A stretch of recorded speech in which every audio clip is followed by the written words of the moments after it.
Hello, and welcome to the Hearsay podcast, a joint project between Pro Bono Students Canada, University of Calgary Chapter, and CJSW 90.9 FM. This is a podcast where University of Calgary law students discuss a variety of legal topics with a plethora of professionals in the field. We'd like to emphasize that the information you hear today is legal information and not legal advice, as we are law students and not lawyers. This podcast is purely for informational purposes. If you do require legal advice, please consult a lawyer, as there is no substitute for a professional. We have 3 hosts today. My name is Sean, and I'm joined by my co-hosts Matt and Carson. Today we will be speaking about artificial intelligence and health law with Professor Lorian Hardcastle. Lorian Hardcastle is an assistant professor in the Faculty of Law at the University of Calgary with a joint appointment to the Department of Community Health Sciences in the Cummings School of Medicine. She is also a member of the One Health Consortium, O'Brien Institute of Public Health, and Conjoint Health Research Ethics Board at the University of Calgary. Lorian obtained her JD with Health Law and Policy Specialization Certificate from Dalhousie University and her LLM and SJD from the University of Toronto. She also completed a fellowship at the O'Neill Institute for National and Global Health Law at Georgetown University Law Center. This is the second part of our podcast on the intersection between AI and health law. The development and application of technology is critical for improving the quality of healthcare services and improving health outcomes. Artificial intelligence is at the forefront of technological advancement and is already beginning to make a major impact on healthcare. The use of AI tools offers potential solutions to some of the greatest challenges that healthcare faces. It has the potential to address issues such as improving access to healthcare for rural communities, increased access to remote care, improved diagnostic tools, and streamlining of administrative tasks. And this is just the beginning. However, it also comes with significant challenges that lawmakers must address. Legislation will be needed to address potential liability attributable to AI error. The massive quantity of data required to develop these tools creates significant privacy concerns. And the use of data sets that are not representative of minority groups may lead to biased algorithms. We hope these episodes can provide an introduction into this area and the challenges that must be considered. In the spirit of reconciliation, we would first like to acknowledge that Hearsay is recorded on Treaty 7 territory. We would like to take this opportunity to acknowledge the traditional territories of the people of the Treaty 7 region in southern Alberta, which includes the Blackfoot Confederacy, comprising the Siksika, Piikani, and Kainai First Nations, the Tsuut'ina First Nation, and the Stoney Nakoda, including the Chiniki, Bearspaw, and Goodstoney First Nations. The City of Calgary is also home to Métis Nation of Alberta Districts 5 and 6. I would also like to note that the University of Calgary is situated on land adjacent to where the Bow River meets the Elbow River, and that the traditional Blackfoot name of this place is Mackinsis, which we now call the City of Calgary. Based on the earlier, political disagreements that exist between the federal and provincial governments, do you think that that's something that's difficult to see being done nationally or need to be done provincially, or hard to say? I think that's the sort of thing that may be driven by researchers and by health professional groups. I think that they're the ones who are making more progress on these issues right now.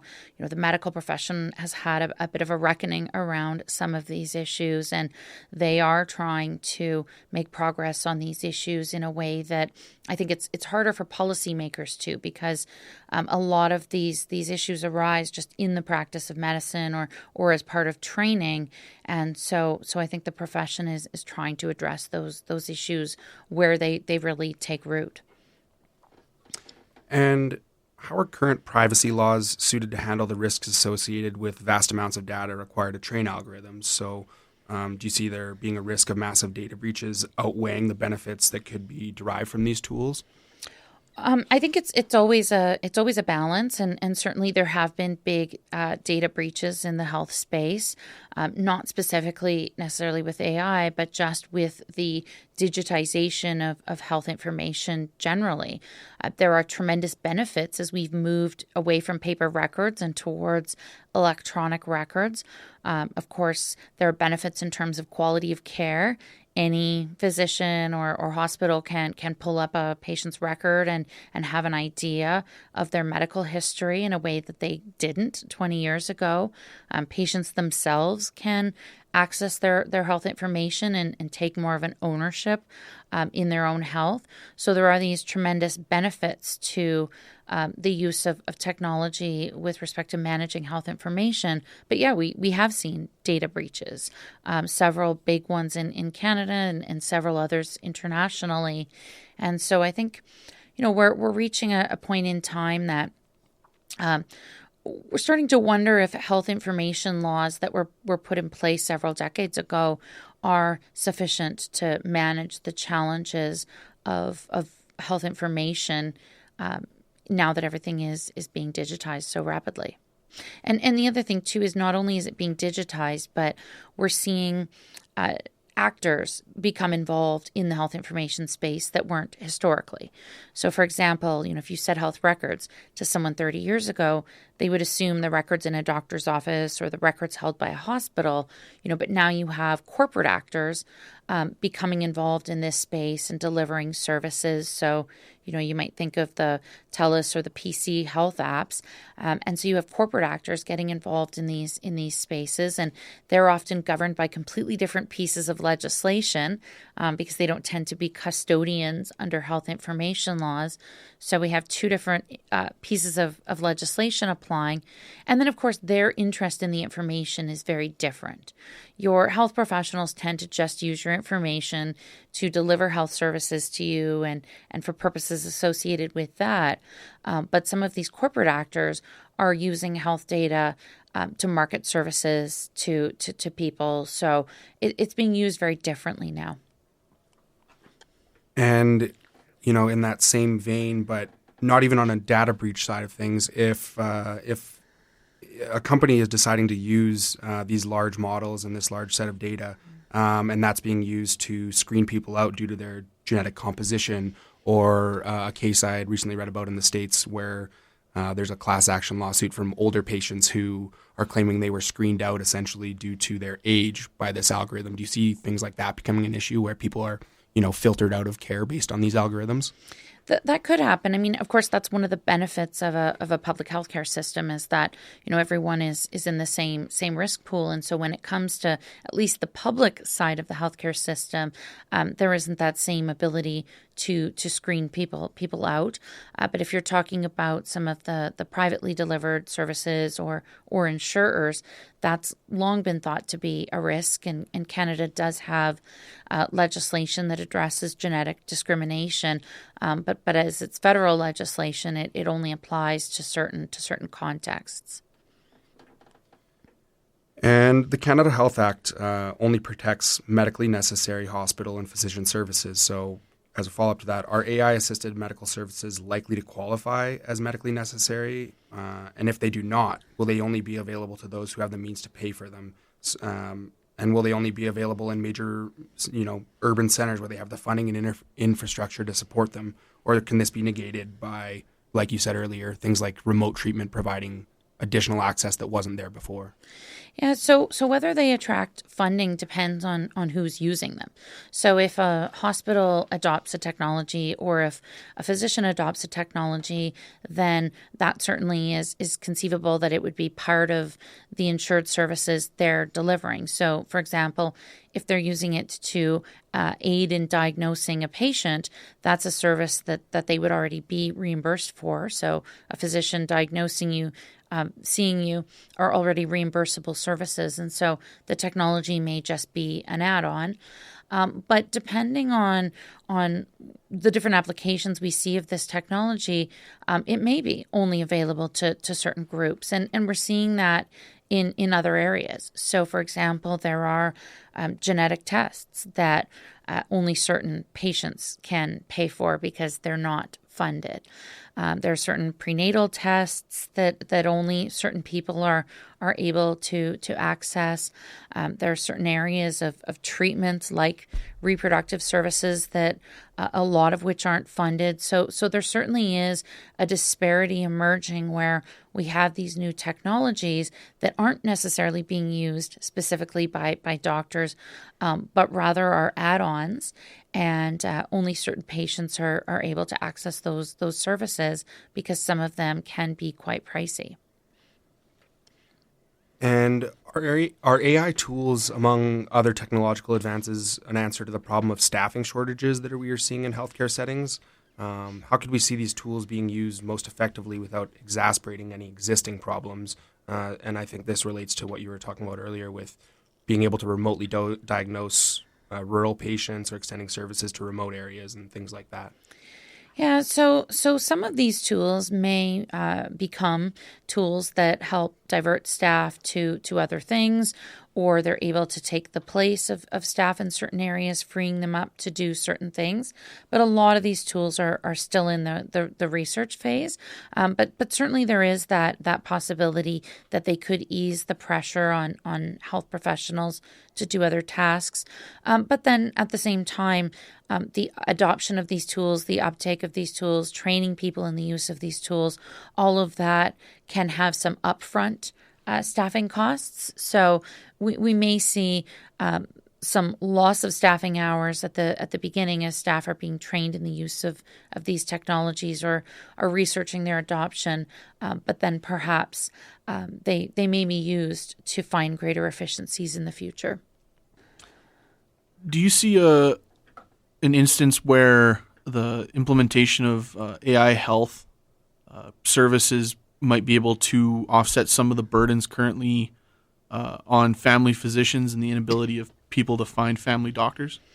Well, I think that you're still going to need to have contact with a family doctor, but I think if we get these tools to the point that they're reliable enough that they can be used to send patients to get certain testing or those sorts of things before they see the doctor, potentially that could be a time saver. So, for example, right now, if you have to go to your doctor and talk to them about particular symptoms, they send you for testing, you come back with those test results, it would be more efficient, of course, if you could just go directly to them with the test results. Our current system isn't set up very well right now to do that because, of course, family doctors are the ones to order those tests in the first place. But certainly you could imagine a situation in the future where the provincial government implements a system where instead of a doctor ordering those tests, patients are diagnosed on the basis of their age or their weight or their maybe pre-existing conditions they have, and it is recommended that they receive certain testing before they even see that family doctor. And perhaps the technology sends the requisition to get the blood testing directly to the lab. So you can imagine applications in the future where if the technology is reliable, it could save some family physician time. But of course, it's never going to replace family physicians. And so the government really can't take their feet off the gas when it comes to making sure that all Albertans have a primary care provider. You're listening to the Hearsay podcast on CJSW 90.9 FM and online. So what role do you see law schools playing in addressing some of the current concerns we've discussed above? Things such as privacy, bias, navigating provincial and federal jurisdictional issues, and things of that nature.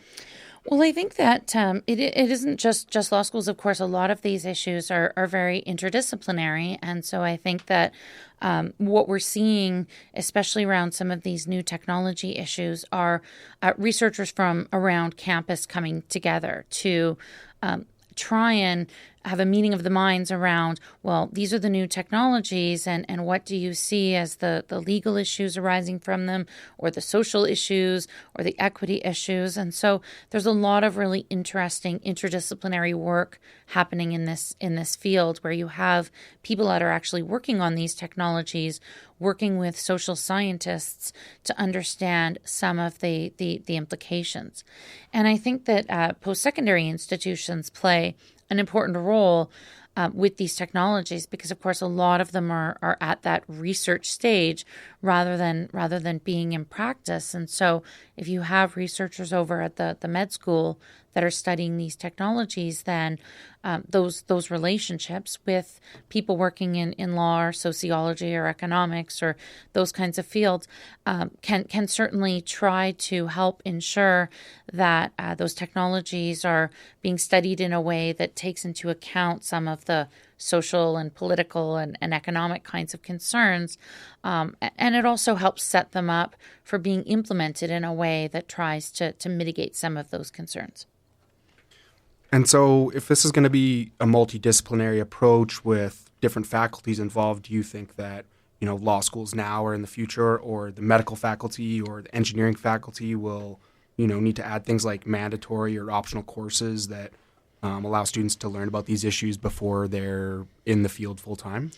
Well, I think that certainly we're seeing more integration of these topics into various courses, and so I think it's one of those things where, of course, with law school there are certain kind of foundational topics that you get in 1L, but I think that a lot of the second and third year courses in law schools, and I'm sure other faculties are similar, are starting to think about using new technologies as examples, or incorporating material that addresses new technologies, so that students are thinking about these issues and are thinking about, well, we learned these very traditional areas of contract law or tort law or constitutional law, but how do some of these new technologies challenge those existing paradigms, or how will they adapt to take into account some of these new challenges?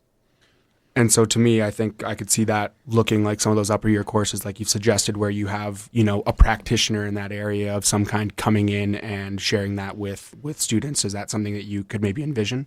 Yeah, absolutely. And I think that more interdisciplinary education would certainly help with that, because it helps to hear the people who are actually working on the technology side of things explain that, and they can explain it much better than social scientists say can. And so I think that trying to come up with not just ways of incorporating practitioners, but incorporating people who are actually working on these technologies, so engineers or physicians or those sorts of things, I think also would be helpful for students.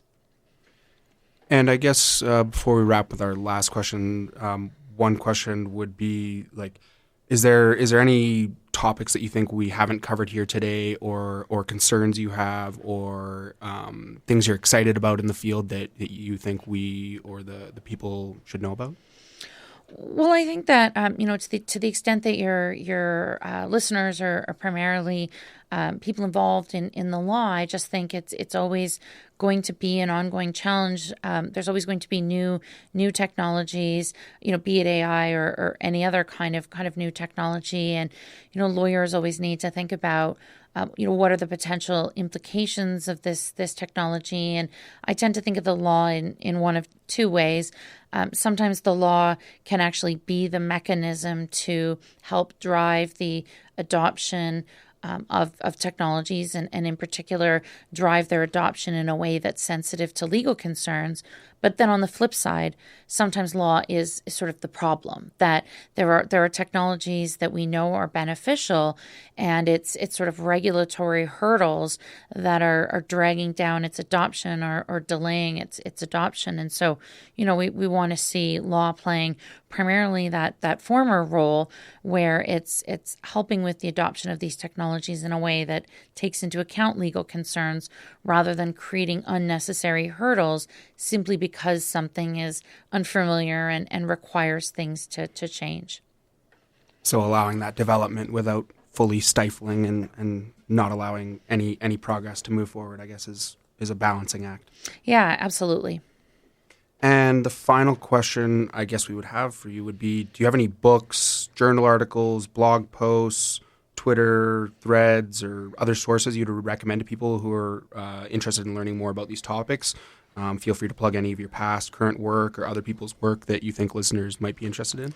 Yeah, so interestingly, in Canada, there's not a lot being written on the legal dimensions of this issue, and so there is one ongoing project that kind of involves most of us working in this space.